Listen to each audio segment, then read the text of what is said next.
Hey peepers, here I am again. I don't think I got anything bad to say. Let me fix this. Yeah, I don't think I got anything bad to say. But the other video wasn't bad either. It was just God announcing that he was coming. And I had a question, I posed a question. I said, well, God, if you're coming, I thought you was already here. Because you're in everything. He said, I am in everything. I was like, well, then how are you coming? How are you coming down here if you're already here? He said that he was going to manifest himself and walk the earth. I was like, wow. He says, doesn't your scripture say that I walk in a whirlwind?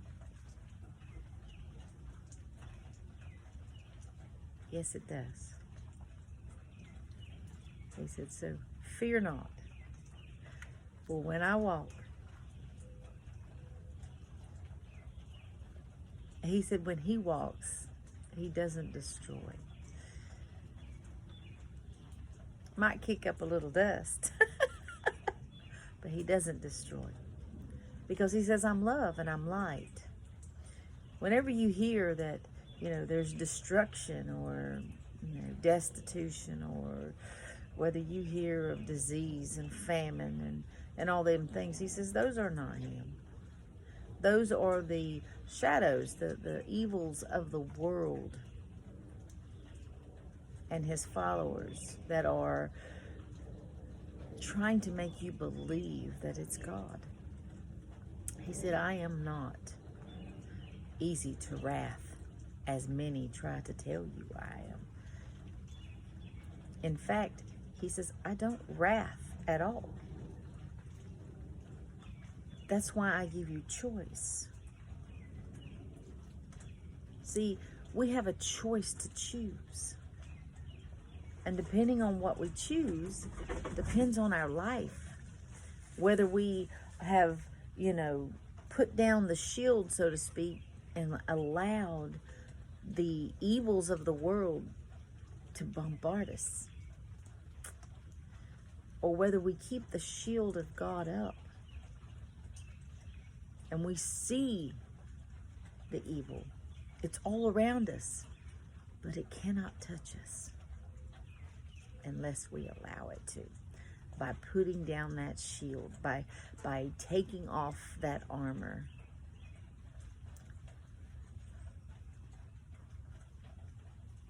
Or by not even putting the armor on. So if you don't choose God, and you don't choose to follow the path that Jesus laid out for us, that he spoke about, then you've made a choice to live in the world as it is. And in response with that, you have to live the life the world gives you because you chose it. Until you choose to lay down your life, not in death like bang bang or anything like that, but in death as in give it all to God. Let him guide you. Stifle your desires. Stifle the things you want and say, Father, your will be done in my life. Because God knows best.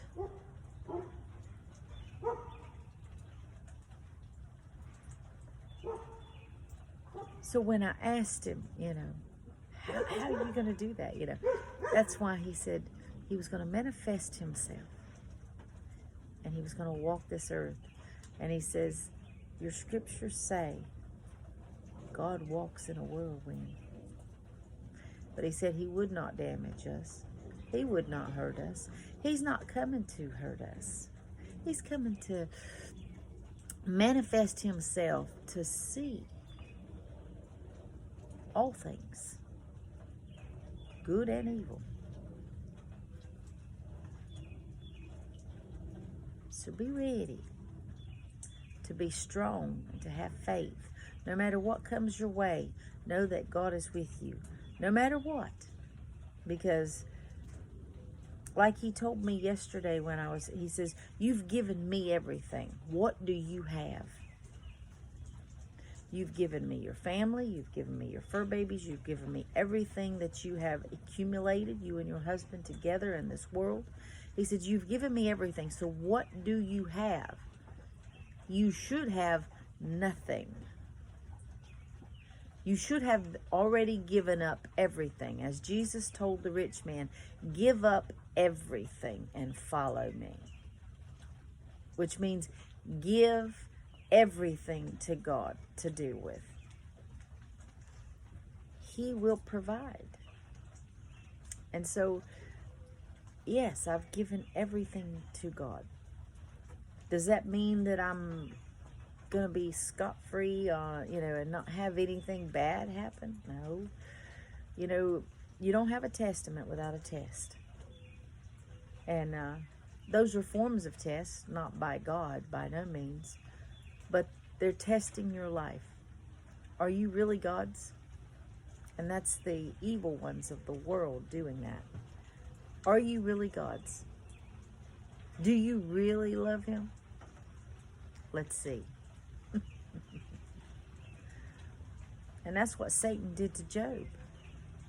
He took away things that he loved to see if he'd turn against God.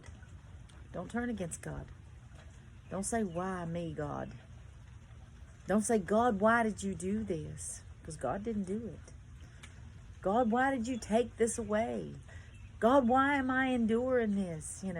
Don't say those things, because it's not God. Instead, say, God, I know you're with me and you will help me through this. God, I know that you have everything under control. I know you've been there, taken care of it, and I just have to trust you and walk through it. No matter the circumstances. No matter how much it hurts. Do you know how much pain and suffering Jesus did?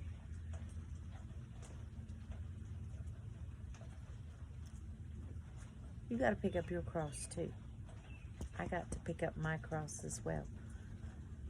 But he said, remember, he's with you. Be strong in your faith and strengthen your faith. Don't fall in that trap. That poor me, why me, pity me, selfish me, because God will provide. But anyway, thought I'd share that with you because I was concerned. I was like, well, I thought you were already here. He says, I am. I'm in everything. But he's going to manifest himself into one, and he's going to walk. And when he does, well, the evil that is on this earth is going to just cause all kinds of chaos. Trying to get him to leave, trying to get him to turn his back. And he said he won't. Anything and everything that is his will make it. Will make it. He's just coming to peep in on us. I guess it's about the time, it's kind of like, and he kept referring to a renter. And it reminds me of that story about where the owner of the house in the scriptures went away for a while. He was, and left it in the hands of the husbandmen or whatever they are. And the husbandman, killed all the ones he sent or beat them up or something and sent them away. And then when he sent his son, they murdered him. And then it says he will come again And when he comes, what do you think will happen?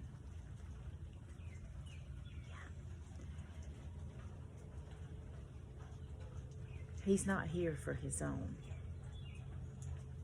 He's here to check out the other ones and see what's in our hearts and our minds and our soul. See who's the tare and see who's not. See who's the wheat, the good seeds.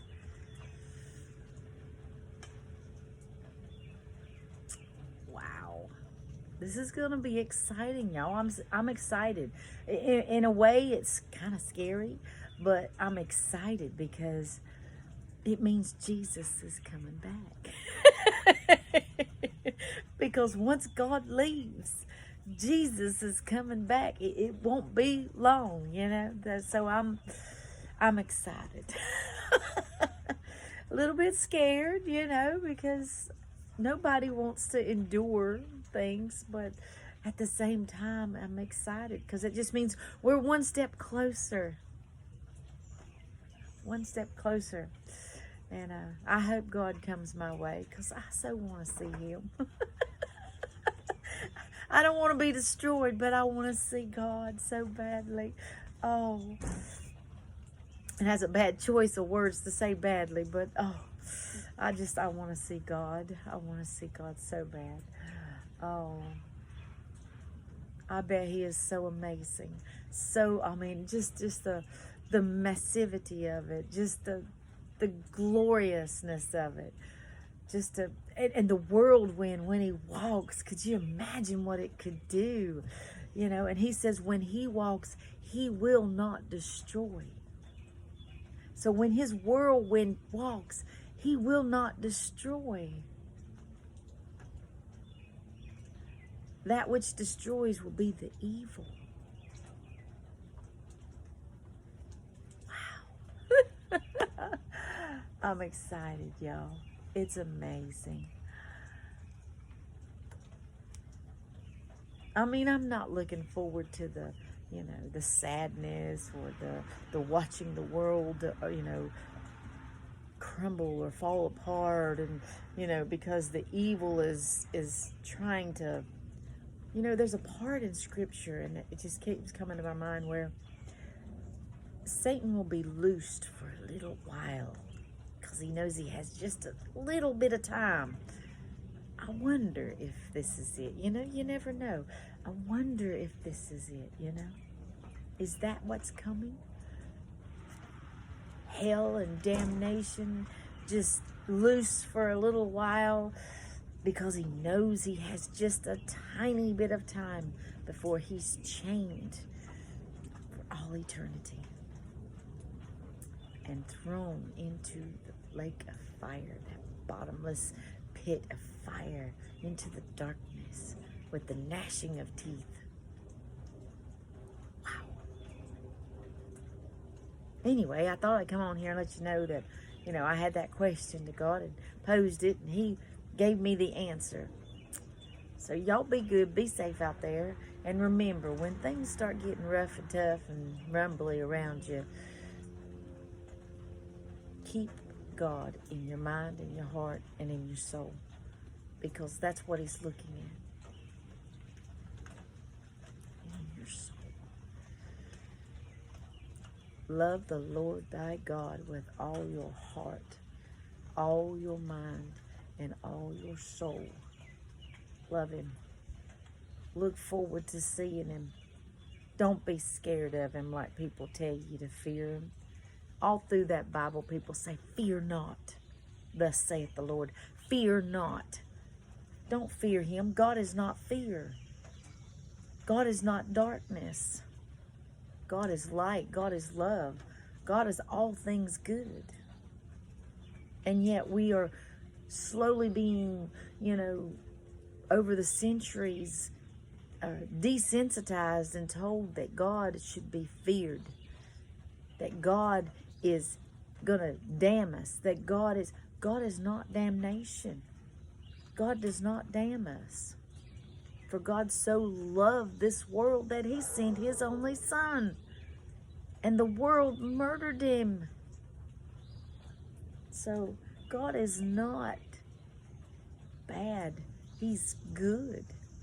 So if you see bad in the world, don't blame God for it. If you see bad in that scripture, don't blame God for it. That's not God. That's someone posing as God, because God is love. He's light. He is all goodness. And come that last day, the sheep and the goats will be cast away, and the sheep will be brought home to pasture. Anyway, I love you. Y'all be good, be safe, and I'll do more videos. I hope y'all get something out of my videos. I really do. They're not for me. They're for you, and they're from God. And it's just me explaining what me and God talk about in most cases. Y'all have a blessed one.